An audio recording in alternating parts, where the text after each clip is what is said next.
Kurse tani Shqipëria është në NATO, po është tani problemi është i armatosjes e Europës. Ju duke sikur po rikthehet një kohë, domethënë sikur po dëgjon një lajm që ke pas dëgjuar para shumë vitesh, sikur je një i rilindur në një trup tjetër dhe po jeton një kohë armatimesh. Çfarë përjetimi keni ju kur dëgjoni? Më tepër se sa atë kohë, domethënë të armatimit në kohën e komunizmit, më tepër më çon në një kohë historike më të hershme që unë nuk e kam jetuar, në vitet 20-30 shekullit kaluar. Jo në Shqipëri, kudo? Në Europë. Në Europë. Po. E ndjeni domethënë.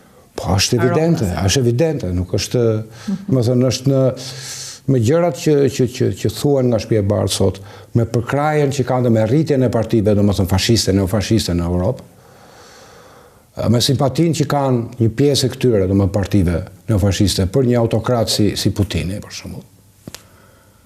Është janë kohët vështira për demokracinë. Për shembull, mbyllet zëri i Amerikës, si vjen kjo për ju? Si lejmë? Po, edhe kjo është një shenjë që është fundi i një kohe, domethënë.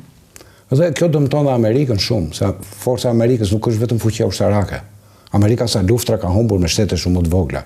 Është ajo që quhet soft power, do të thënë fuqia të rreqëse që ka, që është dhe Hollywoodi, është Broadway, janë shumë gjëra, domethënë që e të rriqnin. Është edhe mirëqenia, është edhe kultura, gjitha këto.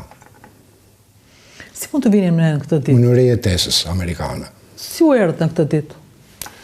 Ky është muhabet i gjatë, donte një emision tjetër. Me dy fjalë do thosha që është po ajo që po ndodh, jo vetëm në Amerikë, edhe është kudo sot që fryn një erë e tillë. Mendoj që kjo vjen pikërisht nga ajo që quhet neoliberalizëm, domethënë tkurrja e shtetit mirëqenies dhe si thua një lloj çrregullimi i tregut, dhe një shpërndarje e padrejtë e pasurisë. Ju jeni majt? Po. Po jo i majt si Partia Socialiste. Partia Socialiste s'ka asgjë të majt. Çfarë ka Partia Socialiste? Partia Socialiste është një parti neoliberale si të tjera, domethënë. Si gjithë të tjera, dhe i përshtatet kohës. Nuk ka shumë ndryshim nga PD-ja në këtë drejtim. Nuk ka. Kurse socialdemokracia skandinave për shembull është krejt tjetër gjë. Në Spanjë, për shembull, janë të majt? Po është Partia Socialiste, pastaj ka parti që janë më të majta, se Partia Socialiste janë në koalicion me të. Sot. Ju keni njohur personazhet nga afër, personazhet që dominojnë politikën shqiptare, si Berishën edhe Ramën, besoj. Po, e kam njohur. Besoj më shumë Ramën. Po. Ka ndryshuar shumë? Si? Ka ndryshuar shumë? Po, pushteti ndryshon, sigurisht. Kjo si duket është, që pushteti ndryshon njerëzit. E takoni përsëri Ramën? Ka ca kohë se kam takuar. Ndërsa Berishën? Berishën e kam takuar në fillim kur dola nga burgu, në Tenjishin, kam takuar 1-2 herë, ishte lideri i opozitës në atë kohë. Edhe kaq, nuk është se mbajtet më rreth për sa kohë 97-a ishte një për arsyeve që. Po as më përpara, domethënë nuk e kam, mbas në Tenjishit nuk e kam takuar më. Po Tirana, si është? Shqipëria, si është? Tash edhe kjo don të njohur ti. Po jo sa erdhën nga, ju tani keni ardhur, ju dy keni ardhur praktikisht, edhe kjo Shqipëria sikur ndryshon me ditë. Ka gjëra që janë më mirë, ka gjëra që janë më keq. Ka një lloj sistemimi të qytetit, të qendrës, një lloj glamori, ka më shumë drita, rrugët më të mira, po nga ana tjetër janë këto kullat që janë krejt, janë absurde. Janë absurde, janë të frikshme. Të frikshme? Të frikshme, ja. Po, kur shoh ato mendoj për Serkasin që thot lidhjen me Dajtin. Ndërkohë, edhe kjo do një emision tjetër, po unë po e bëj si pyetje, është në burg një djalë i cili drejtoi Bashkinë e Tiranës dhe lideri i opozitës Berisha e përmend gjithmonë fatin e tij si një fat të ngjashëm me të babait tuaj. Po, s'ka lidhje fare, është tjetër situatë dhe të tjera shkaqe janë këto. Po i çbëj dhe kthehem te kaluara edhe për një gabim të madh në fakt, po duke ditur sa ju doni të dini që e ndiqni këtë ekran, po nuk mund të bësh pyetje që duke bezdisur, kjo është e qartë. Dhe për më tepër kur ftesa është për një libër.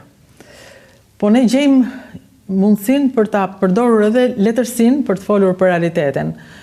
Po letërsia në fakt nuk ka lidhje me realitetin. Çfarë është letërsia? Çfarë është letërsia? Letërsia në radhë parë nuk është që pasqyron realitetin, po e merr realitetin si pretekst dhe bën një parodi të realitetit. Letërsia është kërkimi i qenies, i misterit të qenies. I misterit të shpirtit njerëzor dhe i qenies si të tillë. Duke lexuar dhe shkruar, e keni gjetur ju? Gjetur, duke lexuar dhe shkruar, ju e keni gjetur misterin? Ai nuk gjendet asnjëherë. Ai në një farë mënyrë përjetohet. Mund të thuash. Nuk mund të gjendet në mënyrë që ta shprehesh me fjalë, të thuash që është kështu, është kjo, është kjo. Përveç se duke shkruar një libër tjetër. Më thënë, e rëndësishme është rruga, ajo është ajo që na knaq, që na mbush, që na pëlqen. Shkrimtarët që ju tani pëlqeni? Libra që ju po lexoni? Rilexova një libër Danilo Kishit tani. Një varr për Boris Davidovicin. Ju rikthyet? Po. Për ndonjë arsye të veçantë? Për të tretën herë. Për të tretën herë? Po. Po është arsye doja të lexoj një libër të mirë dhe rilexova.